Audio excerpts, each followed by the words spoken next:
মিশরের রাজধানী কায়রোর একটি জাদুঘর থেকে প্রায় ৩,০০০ বছর পুরনো একটি স্বর্ণের ব্রেসলেট নিখোঁজ হয়ে গেছে। ফেরাউন আমেনমোপের ব্রেসলেট ছিল এটি, যা ল্যাপিস লাজুলি পাথর দিয়ে সজ্জিত ছিল।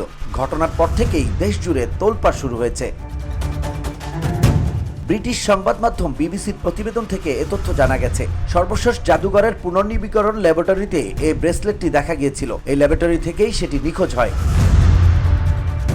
মিশরের পর্যটন ও পুরাকীর্তি মন্ত্রণালয় এক বিবৃতিতে জানিয়েছে, এই চুরির ঘটনা তদন্তের জন্য আইনশৃঙ্খলা বাহিনী এবং জন অভিযোগ দপ্তরের কাছে পাঠানো হয়েছে। পাচার রোধের জন্য দেশের সব বিমানবন্দর, সমুদ্র বন্দর ও স্থলবন্দর কর্তৃপক্ষের কাছে ব্রেসলেটের ছবিও পাঠানো হয়েছে।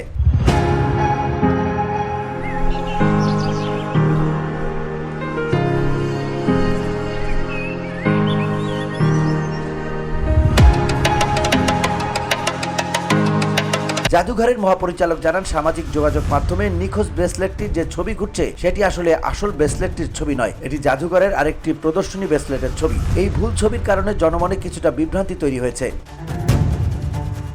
ঐতিহাসিকদের তথ্যমতে ব্রেসলেটটির মালিক ছিলেন ফেরাউন আমেনমোপ, যিনি খ্রিস্টপূর্ব 1073 থেকে 723 সালের মধ্যে 21তম রাজবংশের শাসক ছিলেন। প্রথমে সাধারণ কক্ষে তাকে দাফন করা হলেও পরবর্তী সময় শক্তিশালী শাসক প্রথম পশুসেনেসের পাশে দ্বিতীয়বারের মতো দাফন করা হয়। তার সমাধি 1940 সালে আবিষ্কৃত হয়েছিল। VOD Bangla news desk.